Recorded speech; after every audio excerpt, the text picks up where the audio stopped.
Então, dando continuidade aí à aula passada, a gente vai Professor, fala, está gravando?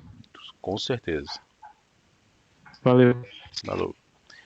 Dando continuidade na aula passada, a gente vai dar início aí, então, continuar os exercícios para a gente poder trabalhar em cima desses conceitos aí, tá? Então vamos lá. Cria uma classe chamada complexos para efetuar operações aritméticas em números complexos. Tá? Os números complexos são o formato de uma parte real mais uma parte imaginária vezes o i, lembrando que o i é raiz quadrada de menos 1. Tá? Cria um construtor para que essa classe possa ser inicializada. Eu vou passar parâmetros iniciais para essa classe. Cria um construtor sem parâmetros, também um construtor padrão ou chamado construtor default, né, que a gente também chama com esse conceito, tá? Chamado construtor default. E faça também aí com que eu consiga somar dois números complexos e subtrair dois números complexos, tá? Para quem não conhece, não lembra, ou não, se bem que eu acho que já tiveram variáveis complexas, né? A ideia dos números complexos, quando eu for fazer operações sobre eles, é exatamente realizar aí a capacidade de somar as partes reais com parte real e somar a parte imaginária com parte imaginária, tá? Então essa é a ideia. Deixa eu só ajustar uma coisa aqui no OBS, que eu acabei. Pronto. Ok. Ok, pessoal? Então vamos lá. Vamos criar então. Esse aqui é o exercício 5, né, da nossa lista. Então vou criar aqui um pacote, um package específico para ele.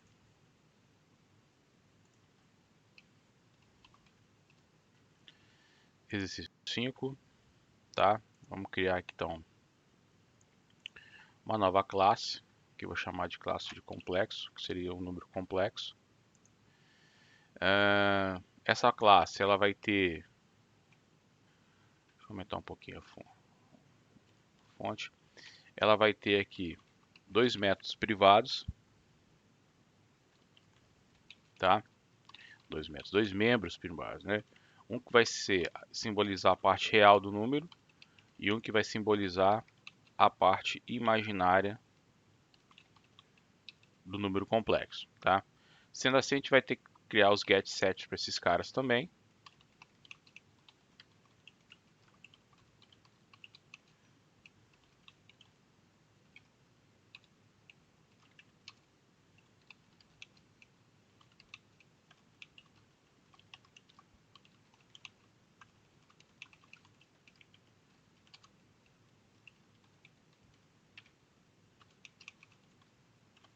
Na aula passada eu não quis mostrar isso para vocês, mas o Eclipse ajuda a gente em algumas coisas, tá? Quando eu pego um membro desse como membro privado, como esse aqui, eu posso, botão direito, refatorar meu código, tá? E aí a gente pode fazer o encapsulamento do campo. E aí ele vai criar para mim um método getter, chamado getImaginária, já com o prefixo que é o padrão, e set imaginário, tá?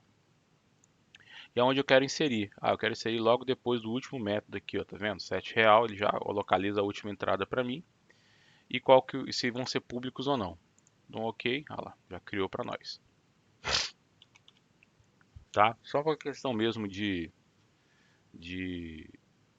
ganhar tempo, tá? Então, é possível fazer isso aí é do Eclipse isso, tá? É uma feature do Eclipse para poder agilizar o processo.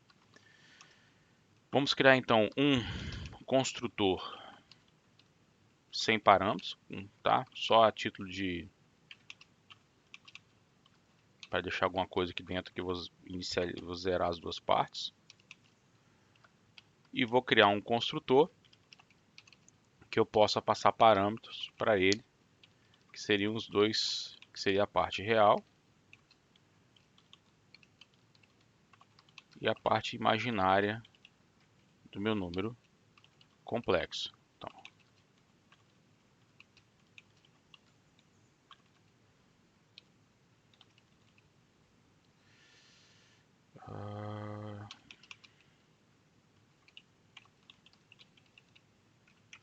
tá aí. Então parte do exercício já foi resolvido aqui, né? Que nós resolvemos. que é justamente essas duas partes dos construtores, e aí esses dois membros, que é a parte real e a parte imaginária. Agora a gente vai criar dois métodos públicos também, um que vai permitir a soma de dois números complexos, tá, que eu vou somar, e um que eu vou permitir que eu faça a subtração. Tá? Então aqui dentro eu vou criar um método somar, que recebe como parâmetro um outro objeto do tipo complexo. Então, ou seja, a parte real desse objeto aqui vai ser a parte real dela, mais a parte real do outro. E a parte imaginária dessa instância vai ser a sua própria parte imaginária, mais a parte imaginária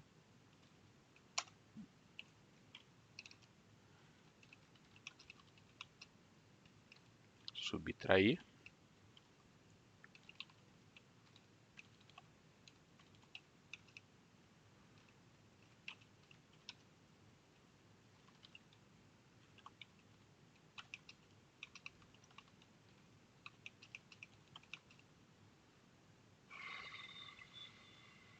Ok.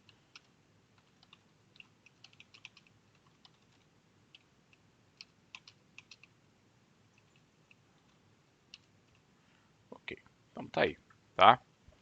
E vou criar também aqui um método para a gente poder fechar, que imprima para mim visualmente a estrutura do número complexo, tá?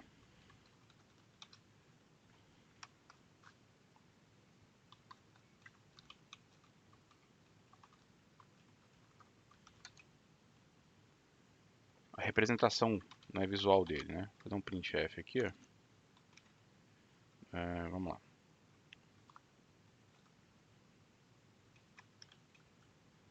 Uhum.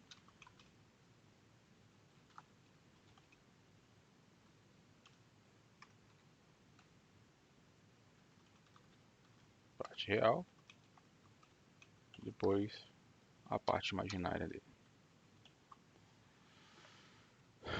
Então tá aí, pessoal.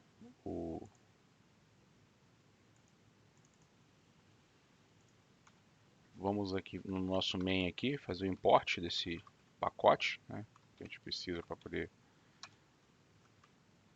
trabalhar.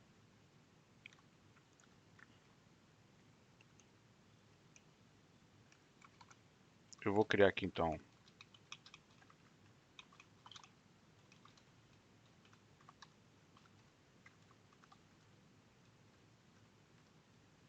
sei lá, eu vou passar aqui para ele parte real 5, parte imaginária 4, e vou pedir para ele imprimir aqui a saída aqui no console para a gente ver o que nós vamos ter aqui de saída, só para vocês poderem. Tá ali, ó. Então esse aqui seria um número complexo, tá? Cuja parte a parte real é 5 e a parte imaginária seria 4, tá? Ok? Bom, vamos criar um segundo número.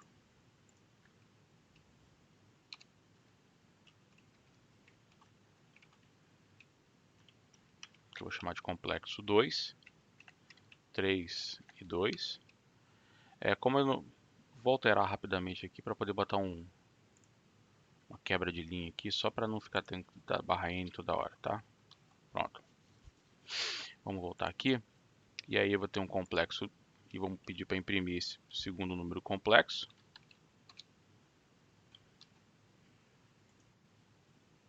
Então tá aí os dois números complexos.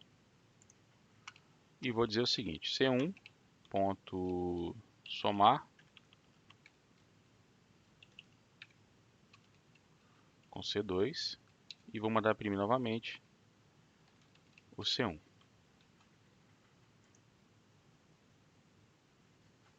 Tá aí, pessoal. Dúvidas? Bruno, Pode falar. Não entendi lá na parte dos números imaginários, como é que ele ficou com esse I aí agarrado. O I? Aqui, ó. É, Eu botei aqui, ó. deixa eu ver. Tá vendo? Ah, tá, entendi. No print aqui eu acrescentei no final. Ah, não, entendi. Entendeu? É Valeu. só firula. Mas ficou legalzinho. Vocês Não tiveram, sei se ficou. vocês tiveram variáveis complexas com quem? Foi com Kennedy ou foi com a. Ou vocês não tiveram? Ainda? Tive o Kennedy. Com o careca lá, né? Aham. Então, tá aí. Entenderam pra que serve isso? Aí são outros 500, né? Então, Aí não, eu é uso cortar. bastante, pô. Tá É. doido? Eu uso bastante. Ah, então tá bom. Engenharia elétrica usa pra caramba. Então, só que eu faço controle. Aí pego isso tudo também de novo. Isso, sempre usado pra caramba. Mas vamos lá. Na minha graduação eu tive que provar todos aqueles teoremas lá de variáveis complexas. Não lembro Você é mais. formado aqui mesmo, eu esqueci que você já me falou várias vezes, eu sempre esqueço. Física. Verdade. Formado em física. O que que eu vou fazer da minha vida? Mas tudo bem. Vamos lá. Vamos pro próximo aí. Deixa eu só subir lá pro Git pra vocês aqui. Isso aqui.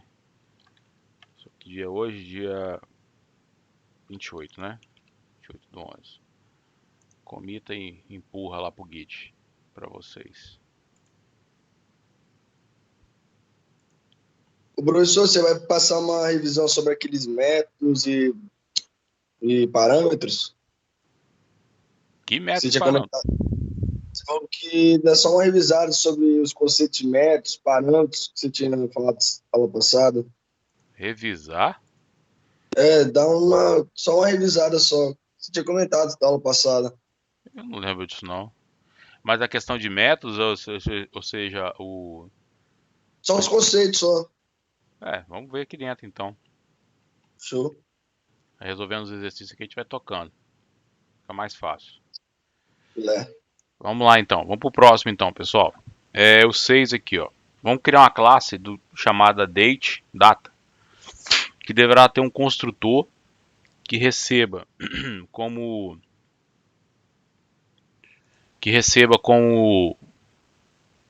o ano, o mês e o dia, tá? Que é um método, tá? Deveria verificar se o mês e o dia informados estão dentro de intervalos corretos. E deverá ser criada três variáveis privadas para conter o ano, o mês e o dia que vai representar aquela data. Deverá ser criado um método privado que irá testar se os dados passados formam uma data válida. Dica: nos anos bissextos são os múltiplos. Isso aqui já tem um método pronto, eu vou mostrar para vocês, que é uma função própria aí para poder fazer saber se o ano informado é bissexto ou não, tá? Mas, ok? Cria um método display que retorne a data nesse formato e cria um método nextDay que incrementa a data de um valor verificado. Ai, Deus do céu. Puta que lá merda. Se eu vou virar o ano, se eu vou virar o mês. Bom demais. Pra que eu fico arrumando essas coisas, bicho? Tá aqui lá merda. Não, eu não sei onde eu tava não que eu propus esse exercício. Mas vamos lá. Vamos sofrer. Vocês vão sofrer junto sábado que vem. Hoje é meu dia de sofrer. Exercício 6. Vamos lá. E aí a gente vai conversando sobre métodos então.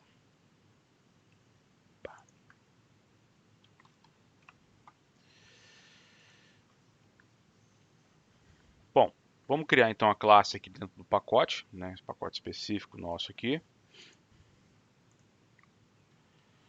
Vou chamar aqui de date, de data, tá? Essa classe, ela vai ter três membros privados inteiros, tá? Um que vai ser o dia, outro mês e outro ano. Vamos criar um construtor para ela, que tem que ter o mesmo nome dela e tem que ser público, que receba como parâmetro o dia, o mês e o ano que essa data vai simbolizar, tá? Dia,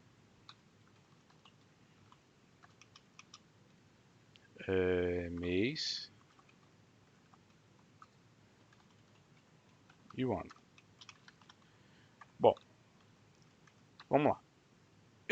Foi até o que surgiu o papo da aula passada, foi, poxa, o que é método então? Método nada mais é do que funções, tá? São funções que quando a gente cria essas funções dentro de uma classe, a gente chama isso de método, tá? Então, tudo aquilo que nós estudamos sobre funções, como passagem de parâmetro, retorno de parâmetro, essas coisas, fazem parte são aplicáveis a métodos, tá? Então, tudo aquilo que nós vimos lá na C2, como criar uma função, como chamar uma função, tal, tudo isso está aqui dentro, ok? Então, para exemplificar aqui, eu vou criar um método. Esse método é um método que vai ser um método privado. Que sentido de privado? Ele só pode ser utilizado dentro da classe. Ele não vai ser visível fora da classe. Tá? Isso faz parte do conceito de abstração. Ou seja, eu vou deixar toda a complexidade da classe contida dentro da classe e vou expor para o mundo externo à classe só aquilo que realmente é necessário que o código externo acesse e utilize da classe. Eu vou criar então aqui um método que eu vou chamar aqui de que ele vai checar a data, se é uma data válida ou não, tá? Que vai ser um boolean para checar se os dados que o cara me passou de dia, mês e ano são dados válidos. De repente o cara me passa um mês 13, por exemplo, ou um dia 34, tá? Entendeu? Ou um ano negativo. Então, só para poder exemplificar esse tipo de implementação de métodos privados também. Isso aqui é uma função qualquer, tá? Só que como essa função está dentro de uma classe, a gente usa o termo método para ela, tá? Então, a primeira coisa que eu vou checar é o seguinte: se o ano for menor do que zero, aí eu vou emitir uma mensagem de erro, tá?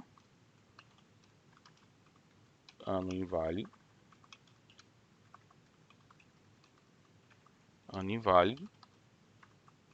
Vou colocar a data do ano,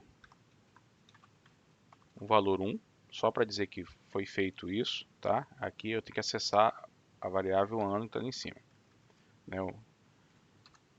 E vou retornar, sair da função retornando falso, indicando que não é uma data válida, beleza? Ok. Depois eu vou fazer a primeira validação no mês, tá? Na realidade, a validação do mês. Se o mês não for maior ou igual a 1 e o mês menor ou igual a 12, significa que o cara me passou um valor de mês errado. Então, mês inválido.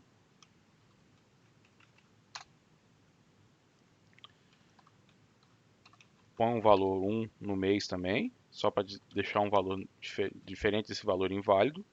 E retorna o falso, indicando que para quem chamar esse método, saber que essa data é uma data inválida.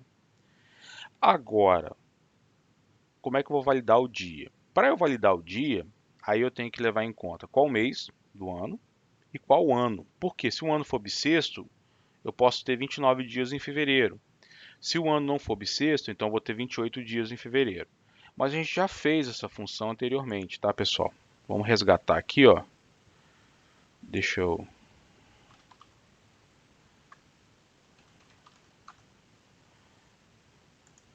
Professor, ali no if do mês tem uma coisa a mais ali, ó.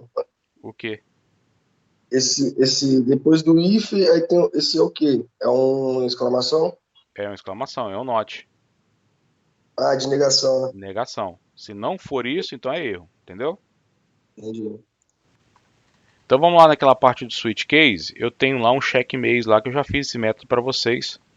Lá na parte do switch case, vamos lá.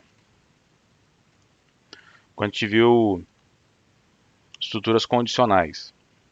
Vamos lá, vamos lá, vamos lá, vamos lá.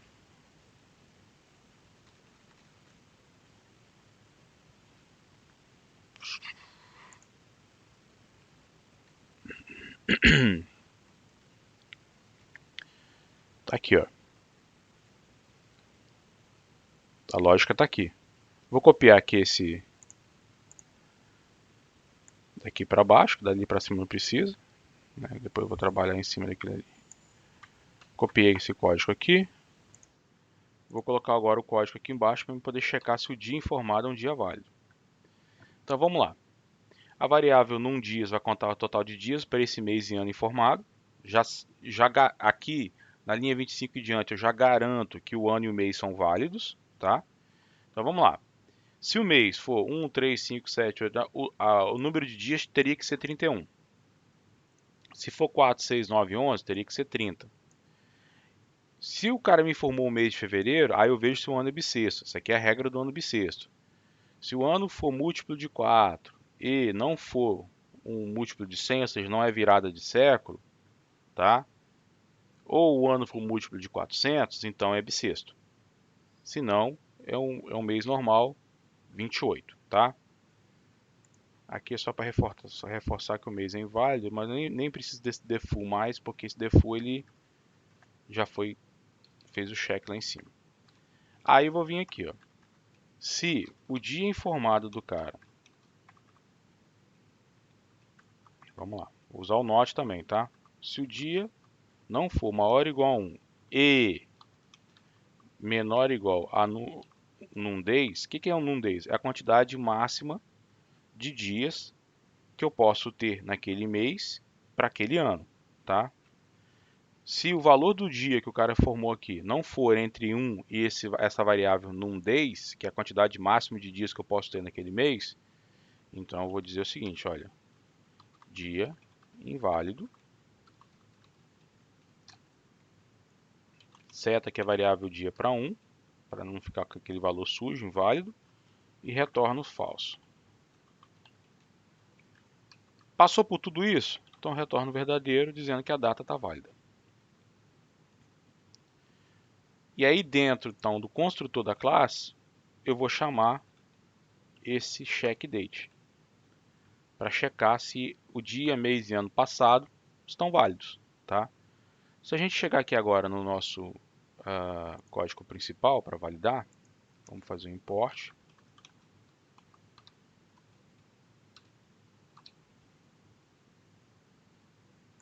Vamos, ok. Vamos lá. Date, vou fechar ela aqui. Passar aqui, vou passar uma data inválida, tá, pessoal? 31/2/2020. Forçar uma situação de data inválida. Vamos executar? Ah lá, dia inválido. Então vou botar uma data válida aqui, 28/11/2020. E aí provavelmente não vai dar erro nenhum, tá? Só um instante, pessoal. Toma café e desce com lixo, tá? O pessoal vai passar daqui a pouco ali. Então vamos executar aqui, provavelmente não vai dar erro nenhum. Não teve nenhuma saída porque não deu erro nenhum. Então, ok. Então essa parte aqui do exercício a gente conseguiu matar, tá? Vamos lá embaixo. Vamos voltar ao nosso exercício. Essa greve de coletor de lixo aí tá complicado. Então aqui, estamos aqui. Então aqui a gente já matou o item 1 e item 2. Então a gente criou um método para fazer essa validação, tá? Lembrando para vocês que métodos são funções normais, como a gente já trabalhou anteriormente, como a gente vem trabalhando também, como vocês viram também lá em TP1 e TP2. Agora vamos criar um método aqui chamado display, que vai exibir graficamente a saída na tela. Tá? Vou dar um print, tá, gente? Só um print. Vamos lá no printf. Se eu não me decimal, números inteiros é D, não lembro, mas vamos ver agora. Dia, mês e o ano. Vamos voltar aqui na nossa telinha aqui, então aqui. Display. Tá ali. Imprimiu a data, dia, mês e ano. Ok?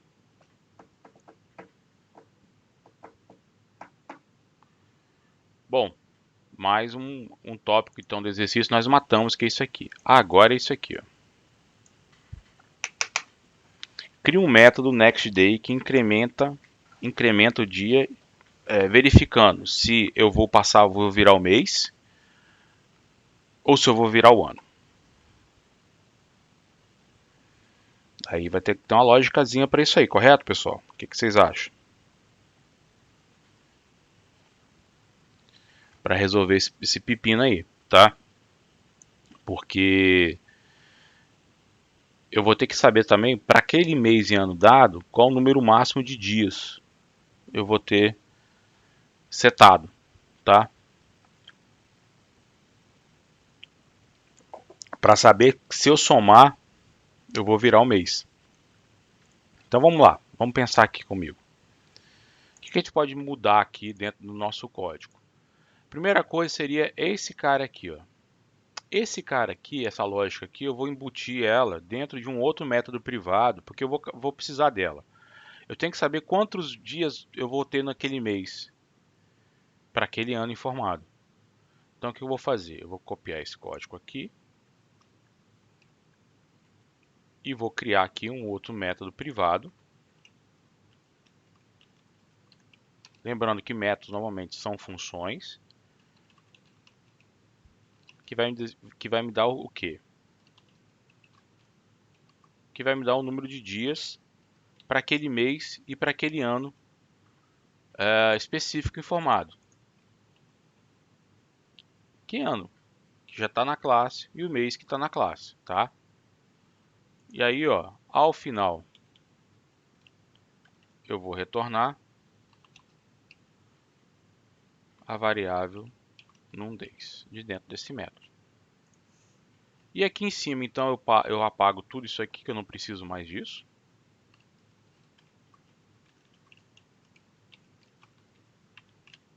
E chamo esse método aqui, ó. Pronto. Por que eu fiz isso tudo? Porque agora eu vou precisar usar a mesma coisa na hora que eu incrementar. Fazer o incremento. Seria o next day, ou seja, dada essa data, qual que seria a próxima data? Tá? Vai ser, ou seja, eu vou ter que somar de 1 no resultado aqui para a gente poder fazer esse cálculo. Tá bom? Então vamos lá.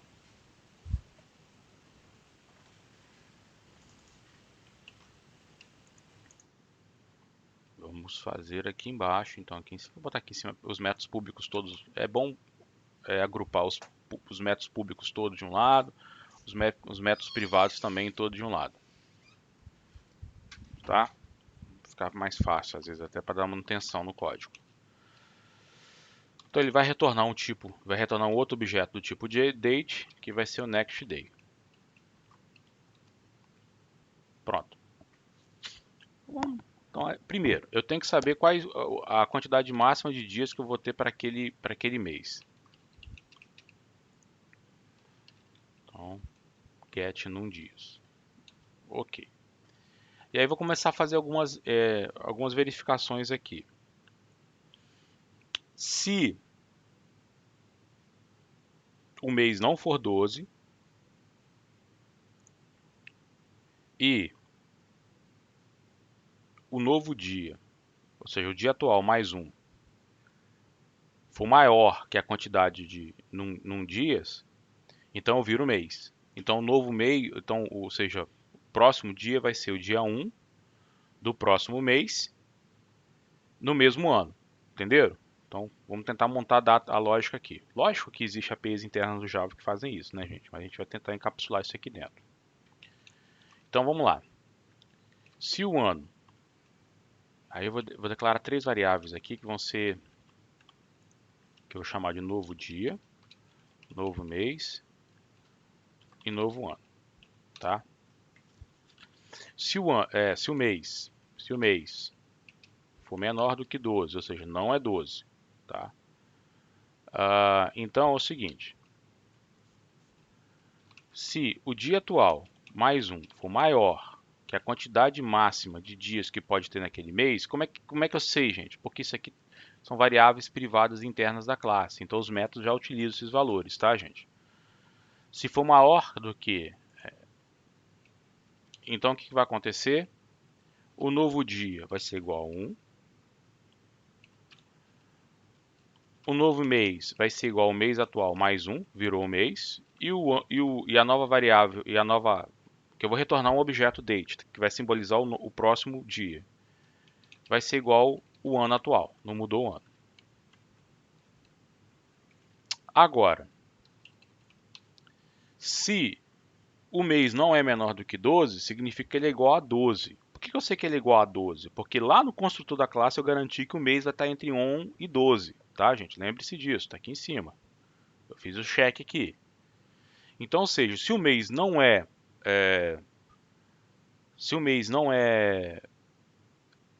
menor do que 12, então eu estou no mês 12, tá? Ah, não, faltou uma lógicazinha aqui, calma. Então, se eu somar mais 1 e não for maior do que o número máximo de dias, então eu continuo no mesmo mês, no mesmo ano. Então, else, faltou uma lógica aqui. A nova data vai ser o dia atual mais 1. O mês vai ser o mesmo mês. E o ano vai ser o mesmo ano. Ótimo, perfeito. Opa. Agora, else.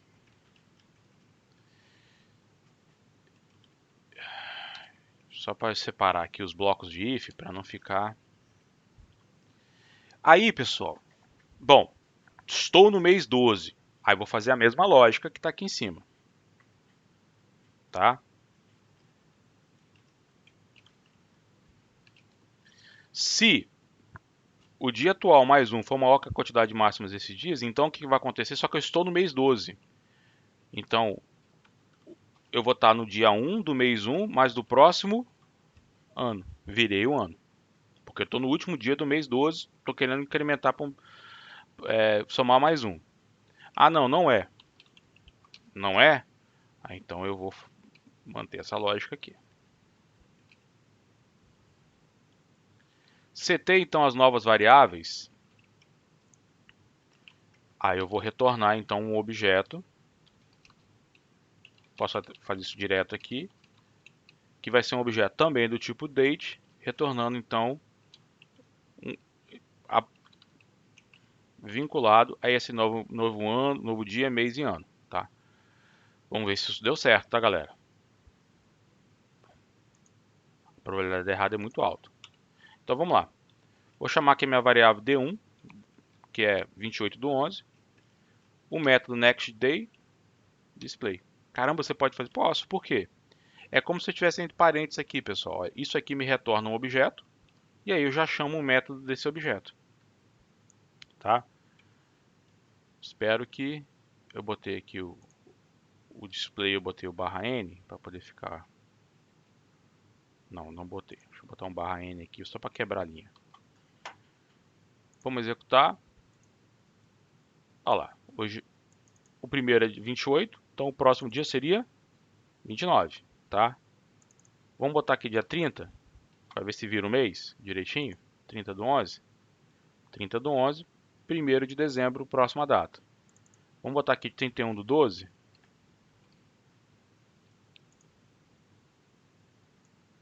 1/1 de 2021, tá? Vamos colocar aqui 29/2 de 2020. Hoje, esse é além de tudo que aconteceu um ano bissexto, 1º de março de 2020. Bom, beleza. Acabamos aí o exercício. É um tipo de exercício que eu gosto, tá? Porque a gente tem uma lógica bem legal aí para poder implementar e é bem interessante aí a implementação da lógica disso aqui. Galera, reparem a simplicidade para usar o objeto. É isso que eu quero que vocês tenham sempre em mente. O princípio, um dos principais princípios da orientação a objeto é a abstração. Ou seja, eu vou abstrair do mundo externo à classe a complexidade da classe. Repare que para eu utilizar essa classe, o objeto dessa classe, eu utilizei 3 linhas de código. Mas quando você olha para dentro da classe, você vê a complexidade da classe.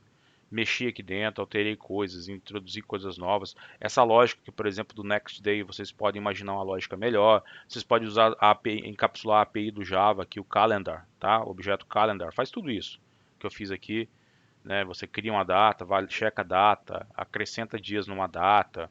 Você consegue saber quantos dias se passaram entre uma data e outra. Tudo isso dá para se fazer aqui dentro do objeto Calendar, para isso.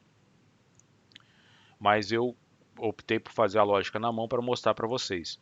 Então isso fica bem claro aqui a questão da complexidade, né? Ou seja, eu uso uma classe utilizando aí 2, 3 linhas de código, só que embedded, ou seja, assim, dentro dessa classe eu tenho toda a complexidade, todo o código feito dentro dessa classe, utilizando métodos, funções, né? Que aí a gente tem toda essa complexidade encapsulada aqui dentro. Assim como aqui do número imaginário, por isso que é o grande poder da orientação a objeto. Bom, pessoal, alguém gostaria de ponderar alguma coisa aí? Ô, professor, Fala. eu notei que dentro do if você coloca uma exclamação, eu não entendi por quê. Esse é o operador not, gente. Operador de Ah, negação. entendi. Tá Eu imaginei lembrado? Não, então, imaginei que fosse isso mesmo, só para confirmar. Isso aí, é o operador de negação. Ou seja, se não é aquilo, então eu vou reclamar, né? Quem está vindo Não, aí você não poderia só colocar o contrário, tipo, você colocou que é maior e o outro maior. Você não podia só colocar que é menor? Pô, olha só, vamos ler aqui. Poderia, mas olha só. Se o mês não for entre 1 e 12, erro. Aí você tem que fazer a lógica como? Se o mês for menor do que 1 ou maior do que... Você tem que inverter, inclusive, a lógica, entendeu? Porque 12 fica até mais complexo você escrever a expressão relacional sem o not. É porque Porque, eu nunca faço note. não, porque a vantagem aqui é porque fica mais fácil a leitura. Então, eu sei. O que é verdadeiro? Mês entre 1 e 12. O que seria falso? A negação disso. Hum, Se você fosse usar sem o not, você tem que colocar a variável mês tem que ser menor do que 1 ou a variável mês maior do que 12. Porque um erro muito comum nesse tipo de situação aqui, Kevin, é o cara botar um e ali. A variável mês tem que ser menor do que 1 e maior do que 12. Impossível. Então sempre vai ser falso, sacou? Então, entendi. para você tirar o not daqui, o conectivo lógico ali deixa de ser um AND e passa a ser o OR. Então, ou Uhum, seja, eu vou ter que ou a variável mês é menor do que 1 ou a variável mês é maior do que 12, tá? Mas tanto faz, tá? Não tem nem que... É só mais uma questão mesmo de escrita mesmo. Eu vejo o not mais fácil porque eu leio da seguinte forma: o mês não é entre 1 e 12. Então, para mim é um erro. Que até quando você formula mentalmente, quando é que eu sei que o mês é válido? Quando ele está entre 1 e 12. Como é que eu sei que o mês não é válido? Quando ele não está entre 1 e 12, entendeu? entendi. Mas é só uma Beleza. questão mesmo de prática. Tem gente que prefere da forma como você colocou, beleza. Aqui tem um erro aqui, pessoal, porque aqui o ano sempre começa de 1, tá, gente? Só para... Acabei de ver aqui, né? Vamos... Fala. Você tem que inicializar como é que fala? Vou fugir uma mente aqui agora. No mês de ano, igual, com um, você botou e você botou que eles são igual a um. Não poderia deixar eles sem inicializar a.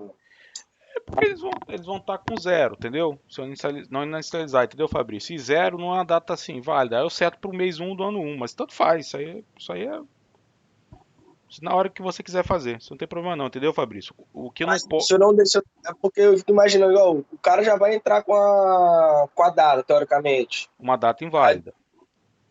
Olha só. aí Se ele informar uma data válida, vai ficar o que o cara informou, entendeu? entendi. Esse método aqui, ele só muda essas variáveis aqui se for uma data inválida. Se for um ano aqui, ó. Se for um ano inválido, se for um mês inválido ou um dia inválido, entendeu? Aham. Tirando isso, ele Aí, não mexe no que o cara informou. aí ele seta para tudo para um, né, no caso. Que seria um... a regra que eu quis. Você poderia botar 0, tanto faz. Aí é com você, entendeu? Entendi, Isso não, aqui não é, tranquilo. isso aqui não é obrigatório, não. Isso aqui foi eu que quis. A gente podia criar uma variável, por exemplo, aqui, ó. Sei lá. A gente podia, para aproveitar aquele boolean que vem de lá, por exemplo, olha, eu poderia criar aqui uma variável aqui, ó, privada, que vai me indicar se a data é válida ou não. E aí, ó, esse método não retorna um booleano, verdadeiro ou falso. E aí eu crio, aqui em cima eu vou criar uma,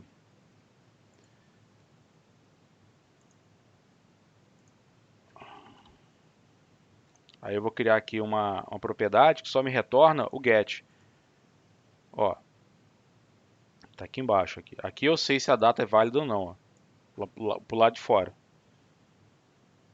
Tá? Então, ou seja, a data que eu informei é válida, aí eu também sei, tá? Mas aí fica a critério, isso aí já extrapola o que o exercício está pedindo, mas tanto faz. Tá bom, Fabrício? Entendi. Beleza, então vamos mais um aí. Esse é legal, esse aqui é um bom para prova. Gostei desse. Aí na prova eu peço para vocês fazerem. Oi? Aí na prova eu peço Muito dado. grande, pouco tempo. É não, já dei 2 horas e meia na prova, tá? De 9 às 11h30. É, tá rindo? Vai na prova eu peço para vocês fazerem cálculo entre duas datas, retornar a quantidade de dias corridos, pessoal, dias úteis. É, né? Tá doido, Eu né? tô chorando já. Chora não, Aí, Fábio. Tá piorando. Tá, isso é bobeira. As coisas Professor, você boas. vai dar mais ou menos o quê? 3 questões na prova? 3 questões. Não, tranquilo. Você falou de dias úteis aí, mas aí a gente tem que calcular que dia que é segunda-feira também, né? Não, isso aí é feriado, tô de Que dia zoeira, que é Kevin. Não sexta-feira, rola não. feriados. Hã? Rola não. Pois Uma vez é. eu fiz um sistema para uma financeira, na realidade não é financeira, para uma empresa de aplicação, que eu calculava os feriados que são calculáveis, né? Que é Carnaval, Semana Santa, porque tem lá as datas lá certas, né? Datas não, os períodos, né? 40 dias depois da quaresma, que depois da primeira lua nova após não sei o quê. Tem um trabalhinho bonito, tá? Tem um pessoal que tá fazendo a API aí, é Brasil API. É, mas tem Vai, API pra isso, pô. Hoje em dia tem API pra tudo. Bobeira. Isso eu fiz lá aí em vai 2002, tudo isso aí. Brasil, desde CEP, a data, caramba, 4. É, fiz isso em 2002, cara. Não tinha negócio de API não. Agora tudo tem API pra tudo. Bom, vamos lá, vamos fazer esse 8 aqui pra gente fechar essa parte desses exercícios. Depois a gente iniciar o conteúdo então. Crie uma classe que represente um LED. Essa classe deverá ter uma variável privada booleana, indicando o estado do LED, ligado ou não ligado, tá? Cria uma variável interna da classe que contenha o nome da cor do LED. Cria um método que retorne a cor do LED, aí vai uma propriedade, getCetera, tá? Cria um construtor que receba como parâmetro a cor do LED. Cria um método que retorne o estado do LED, aí aquele estado ligado, desligado, né? E na realidade são dois atributos, são duas propriedades que vocês vão criar, cor e estado do LED. Só isso, sem nada. Bem tranquilo também essa questão. Vamos criar aqui o 8 aqui. O 7 é bobeira. O 7 vamos pular o 7. O 7 não... Exercício 7. Então, vamos criar então aqui, galera, uma classe que vai ser a classe LED, né? Essa classe LED eu vou ter dois membros privados,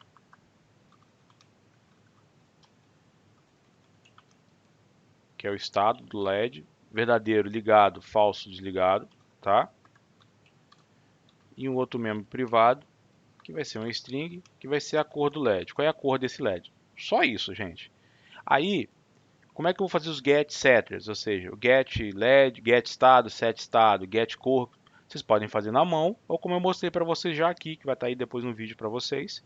O próprio Eclipse ajuda a gente a fazer isso, tá?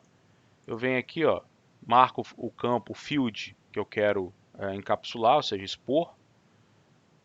Refactor. Tá aqui, ó, encapsulate field. Tá? Acerta aqui o prefixo, get estado, set estado. Digo que eu quero tudo público. Aonde eu quero inserir esse cara aqui? No final aqui. Pronto. Ele já gerou para mim o corpo. É o texto, é simplesmente gerar código, tá, gente? A mesma coisa aqui para cor. Botão direito.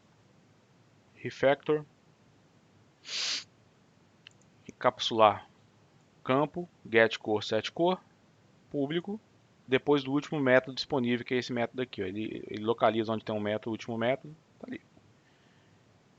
Exercício 7 resolvido. Olha que maravilha. Isso não vai cair na prova porque é ridiculamente simples, né? Seu mal é esse, hein? Flamengo tá subindo pras cabeças ainda, você faz umas coisas dessas com a gente. Aham. Olha só que coisa ridícula. Ah, é ridículo, né, Fabrício? Botar isso na prova assim é ofender vocês. Jamais, eu me sinto muito lisonjeado e feliz. Aham, é ofender a capacidade de vocês. Que isso, Pra professor? caramba, Ninguém mano. aqui vai se sentir ofendido depois. Aham, beleza. Vai nessa. Tô nessa. Aí aqui tem no 9 é criar uma classe painel, como se fosse uma fita de LED, tá? Na realidade é fita de LED, hoje em dia se chama de fita, né? Contenha um vetor de objetos do tipo LED, um construtor que receba um parâmetro que é a quantidade de LEDs do painel, para criar esse vetor. Um método ligar, e esse método deverá receber o índice a partir do zero para o qual o LED daquele índice, daquela posição na fita no painel vai ser ligado. Tá? Cria um método desligar, e aí eu passo o índice, ou seja, qual LED eu quero desligar, e cria um método listar, que deverá listar todos os LEDs, exibindo o índice, a cor e o estado do LED. E cria um método display, que deverá exibir uma string composta de ponto quando o LED estiver desligado, e X para quando o LED estiver aceso. Então vamos lá. Esse exercício é massa. Ai, eu não sei onde eu tava quando eu comecei a criar esses negócios não, bicho. Não tava bem não. Mas vamos lá. Os momentos nossos assim, sossegados ali, quando você tá aí sozinho. Na realidade esse aqui não é o 7, né? Esse aqui é o 8, né? O 7 eu pulei. Deixa eu renomear ele aqui. Você tá naquele momento de concentração diária seu. Você sabe aonde? Só você e o celular. Então tá aqui. Então eu vou criar aqui agora o pacote 9.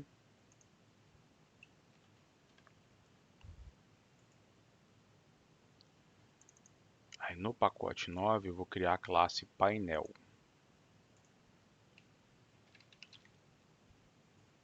Painel. E aqui dentro eu vou fazer um import do pacote 8, porque eu vou referenciar o LED. Dentro da classe painel eu vou ter um método privado, tá?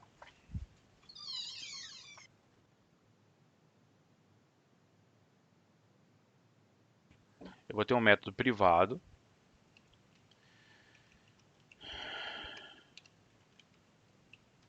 de vetores do tipo LED, tá? Não sei quantos vetores eu vou ter aqui. Para isso, então, eu vou criar um construtor.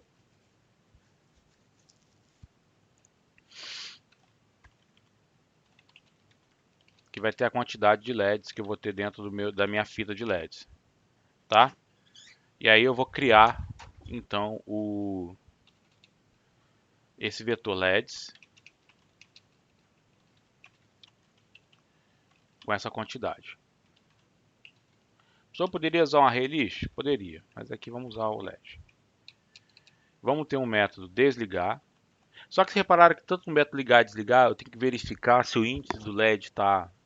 Se o índice passado está dentro do vetor. Então vou criar um método público aqui, que é uma função, que vai retornar um booleano.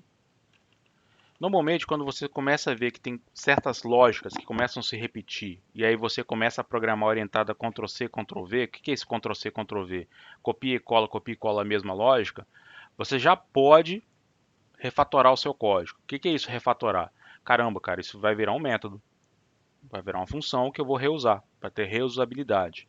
Então, uma boa dica às vezes para você saber se eu vou encapsular ou não uma determinada rotina num método para ser reusável, é se eu começar a depender muito dela e começar a ter a tendência de Ctrl+C e Ctrl+V no código, de trechos muito parecidos ou semelhantes de código. Então, vocês podem com certeza partir para uma abordagem do tipo, cara, eu vou encapsular isso dentro de uma função.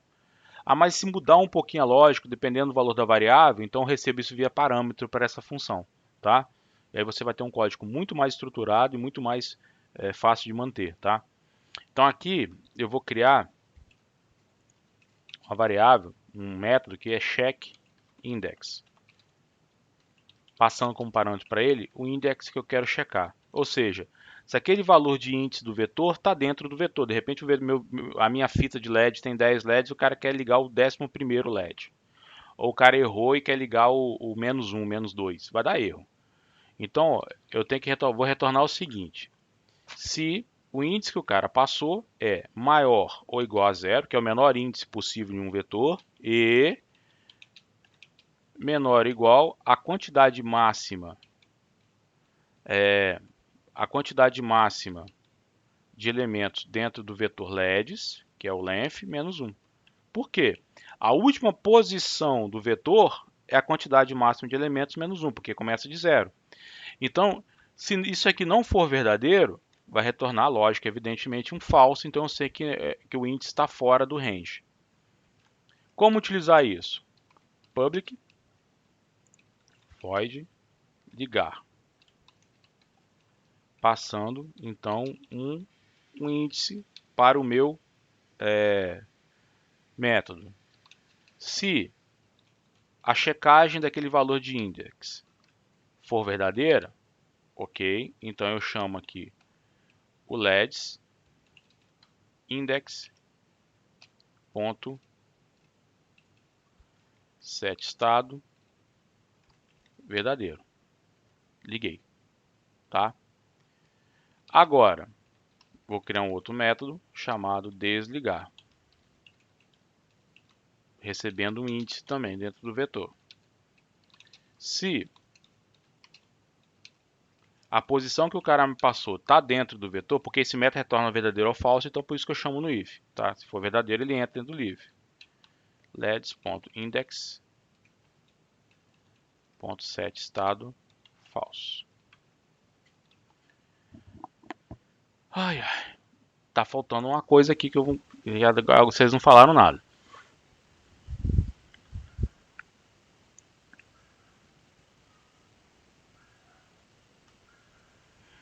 O que está faltando aqui? Quando eu crio um vetor de objetos, eu crio o vetor, eu não criei os objetos. Vocês vão ver que cada posição desse vetor vai estar nula, null. Se eu faço um acesso a uma posição dessa nula, eu vou ter um erro em tempo de execução, como eu vou mostrar agora para vocês aqui. Quer ver? Vamos lá. Então aqui eu vou importar o pacote do exercício 8, que aí eu vou criar a classe LED, e vou importar também o pacote do exercício 9, que aí eu vou querer a classe painel. Tá? Vou comentar aqui o código que a gente usou no exercício passado. Vamos lá. Vou criar aqui então um objeto do tipo painel, passando aí para ele, sei lá, 5.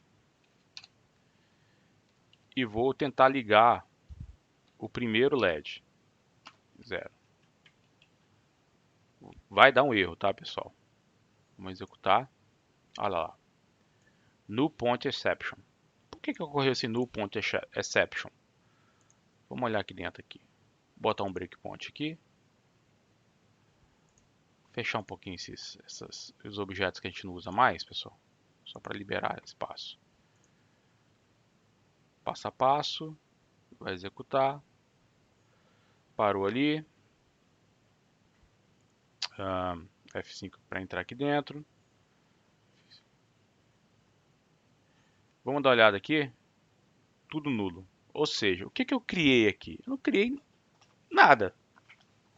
O que eu criei foi criei nada. Eu criei o vetor. O vetor que vai conter 5 objetos do tipo LED. Só que cada item desse, cada elemento desse vetor é um objeto. Só que esses objetos não foram criados. Eu criei o objeto que vai conter todo mundo. Eu não contei um objeto, cada um dos objetos. Então, ou seja, eu tenho que criar o vetor, só que depois eu tenho que varrer o vetor criando cada um dos objetos, cada um dos elementos desse vetor. Tá? Porque isso aqui é um vetor de objetos. Então, uma vez que eu criei o vetor, beleza, agora eu tenho que fazer o segundo passo, que é varrer esse vetor e acessando individualmente cada um dos elementos e aí sim criando o nosso objeto, tá? O nosso LED. E aí, o que esse LED recebe como parâmetro aqui? Nada, tá? Como parâmetro. Criei o LED e vou setar a cor desses LEDs aqui, ó, desse elemento aqui. Aí sim eu posso fazer isso aqui, ó. LEDs. Set cor. Sei lá, vou botar LED branco. Pronto, cor branca. Pronto. Se a gente executar agora esse código, a gente não vai ter mais uma mensagem de erro. Tá? Vou deixar o breakpoint aqui, ó. F5.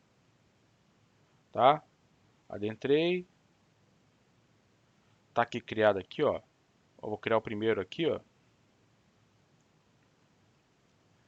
Ó, passou a ter um objeto naquela posição, não mais um ponteiro nulo, tá? Então, uma coisa que os alunos normalmente erram bastante nessa parte é o seguinte: ah, criei o vetor, beleza, criou o vetor. Só que esse vetor, cada elemento é um objeto. Então, eu criei o vetor, o container, que vai conter vários objetos. Só que eu tenho que criar os objetos também para cada uma das posições referenciadas do vetor, tá? Para evitar esse tipo de situação. E aí vamos criar um método então que vai listar todos os LEDs, indicando o índice, a cor e o estado do LED.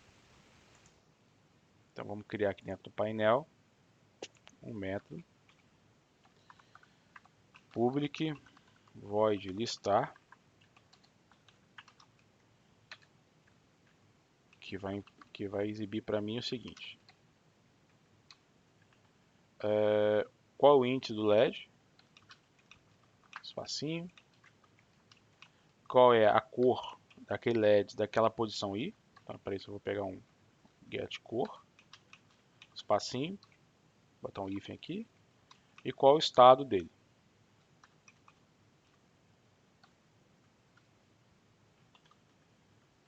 Get estado, tá? Vamos executar aqui, chamando então aqui o listar, lista LEDs da fita de LED. Então tá ali, ó. Criei os 5, todos de cor branca, todos desligados. Vou ligar um, só para a gente poder. Vou ligar o segundo LED. Ok. Tá ali. Bom. E para fechar, crio um método display que deverá exibir a string contendo pontos e x de acordo se o LED está ligado ou desligado, tá? Então vamos lá. Para a gente poder fechar aqui. Parecido com essa aqui, mas não tão parecido, porque na realidade que ela vai retornar para mim é uma string aux, que vai estar vazia inicialmente, e aí eu vou ter que fazer a lógica aqui, ó. Se o LED na posição I get state for verdadeiro, tá ligado? Então eu vou acrescentar nessa string o x, tá? Se não, eu vou acrescentar na string o ponto. Só isso, tá? E retorna então esse stringão que representa a fita.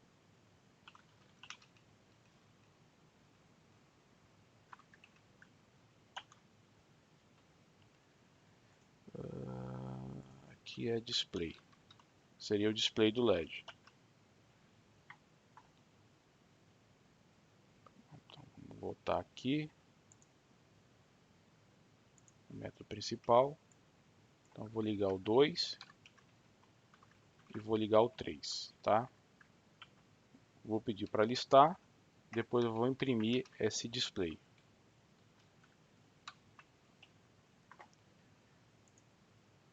Então tá ali, ó. Vou botar 4 LEDs, vou fazer uma coisa simétrica. Mais 6 LEDs. Quero habilitar só os do meio. Tá ali, ó. Então aqui tá a situação de cada um dos LEDs. E aqui tá a representação visual, então, desses LEDs aí, ó. Isso numa fita. E vamos para o último exercício para a gente poder fechar então. Cria uma classe Professor, painel. Fala. para ligar, eu posso tipo usar um for para ligar, para fazer essa ligação? Deixar tipo, eu quero ligar todo mundo, quero desligar todo mundo, eu posso usar um for? Pode. Você pode criar lá, depois um método lá, uma função dentro da classe dizendo ligue todos, desligue todos, tanto faz. Ah, tá, mas aí dentro da classe lá. Dentro da classe. Na classe. Ali no main é mais só para otimizar mesmo, né? Só para utilizar o que você expor. Porque, por exemplo, eu imagino que eu não tenho acesso ao código-fonte da classe. Eu não sei nem que estrutura de dados está usando lá dentro. Se é um array list, se é um vetor, entendeu? Para eu usar um for, eu teria que saber que estrutura de dados tem lá dentro. Ah, tá, não entendi. Mas você pode usar o for também. Você sabe quantos LEDs você ligou no display, você pode fazer um for chamando o índice também. Mas como você vê que você vai usar muito essa rotina, embute isso na classe. Entendi. Para apagar tudo de vez, ligar tudo de vez, entendeu? Não, entendi. Beleza? Beleza. Bom, vamos lá agora então o décimo, que é criar uma classe painel 2D, que ao invés de ter um vetor de LED, tem uma matriz quadrada de objetos do tipo LED.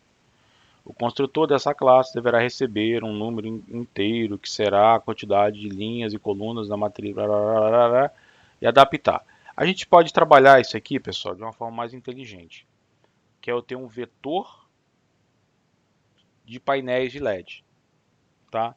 Aonde cada painel seria uma linha desse meu painel 2D, né? Imagino que aqui, porque ficou painel 2D, porque na época quando eu fiz isso, agora virou fita, né? Você tem a fita de LED e que seria o painel de LED, né?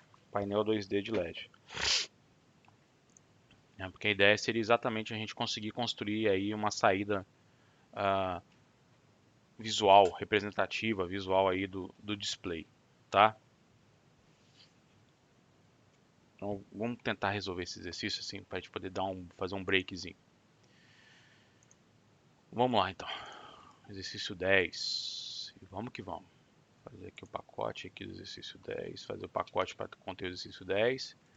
Vamos criar aqui então a classe, que eu vou chamar aqui de painel 2D.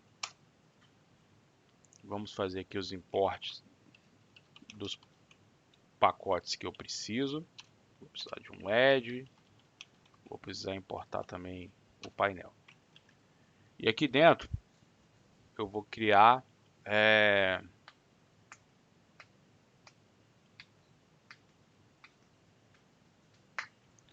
um vetor, tá? Um vetor de painéis.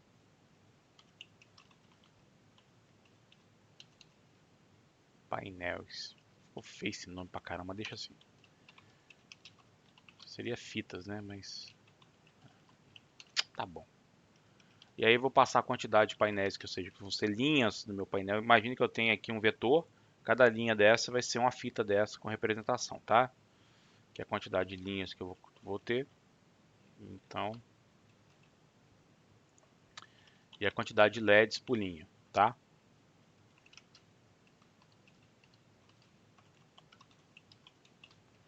Então, ou seja, quantas linhas eu vou ter e quantos LEDs por linha eu vou ter. Que aí eu vou criar um vetor e para cada elemento desse vetor eu vou ter que criar um outro vetor, que é o vetor de painéis. Então, painéis, new painel, aí é a quantidade de linhas. Vamos fazer um loop aqui. Lembrando que são objetos de objetos de objetos, né? Essa acoplação aí de objetos.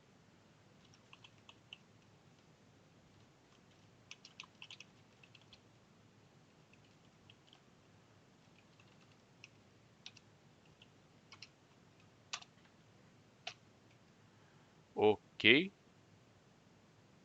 E aí eu tenho essa estrutura pronta. Vou fazer um breakpoint aqui só para te ver como é que está a estrutura na memória.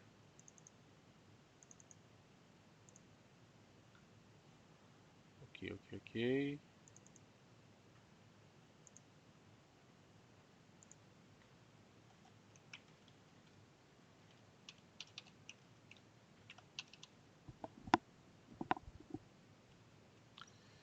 Vou fazer o import do exercício 10.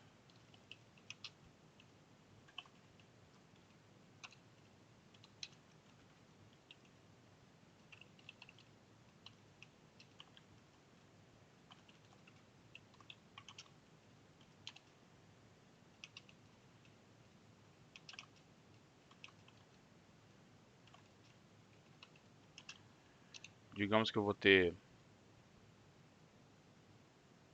vai lá, 6 linhas com 6 LEDs em cada linha. Pronto, só isso que eu quero. Então breakpoint aqui, vamos executar debugando para a gente poder ver. Então aqui eu tenho um vetor onde cada elemento vai ser um painel. Ó, eu vou criando. Vou rodar uma vez só para vocês verem. Ele está criando os LEDs.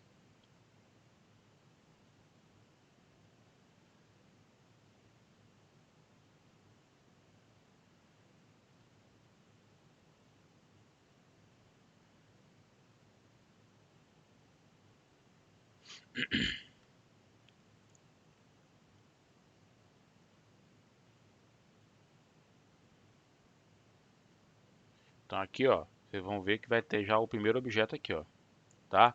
Se a gente olhar as variáveis aqui,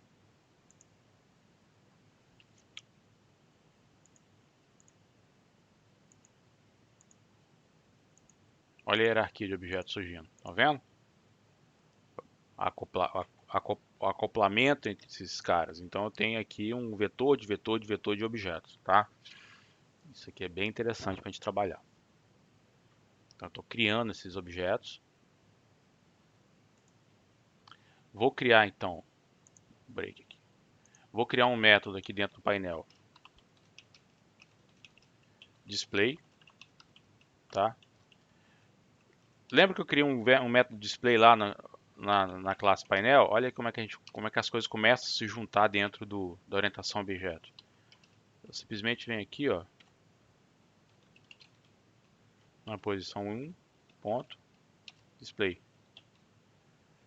Olha que interessante. Como é que eu começo a juntar as coisas aqui dentro? P2.display. A saída. Então, o que é muito interessante em orientação a objeto é exatamente esse jogo de sair montando as coisas. Ou seja, eu começo a ter essa visão de serviço que um objeto vai prestar a outro objeto. Tá? Agora eu quero começar a acender alguns e apagar algumas coisas aí dentro. Tá? Como é que eu posso falar para o painel? Então vamos lá no painel 2D. Então, no painel 2D, eu vou ter um método ligar, que ele vai me informar qual a linha do painel eu quero acender e qual coluna do painel eu quero acender. Aí a gente vai ter que ir por partes, tá? Bom, primeiro eu tenho que checar fazer o lance do check. Estão lembrados? Vamos aqui, ó. Então vou copiar um código lá para cá, que é outra classe. Aí eu vou checar se o índice que o cara da linha que o cara me passou está dentro ali dos painéis. Então vamos lá. Se o check line, o índice da linha está aí dentro, ok, então a gente continua. Então eu vou pegar aqui, aí para poder ficar um pouco mais fácil o código, eu vou criar uma variável temporária aqui, que vai pegar o painel da linha tal, tá? Jogar para dentro dessa variável P, que vai ficar mais fácil. Ok, então eu peguei a linha que eu quero acender. A coluna que eu quero acender vai ser exatamente o mesmo índice ali dentro. Então eu vou chegar aqui, ó, p.ligar a coluna informada. Mas se não for uma coluna válida, o próprio método ligar da classe painel já faz o check dele interno. Estão vendo como é que a coisa começa a a ter uma estruturação. Então, por exemplo, o método painel, a classe painel, que seria a fita de LEDs, ela se preocupa com as coisas delas. O painel 2D se preocupa com os deles, tá? E as coisas começam a ter uma sinergia aí. Então vamos lá. Eu vou ligar então na linha 0. Eu vou ligar a coluna 3 e vou ligar o LED que está na posição 4. Vamos ver se vai dar certo. Olha ali. O 2 e o 3.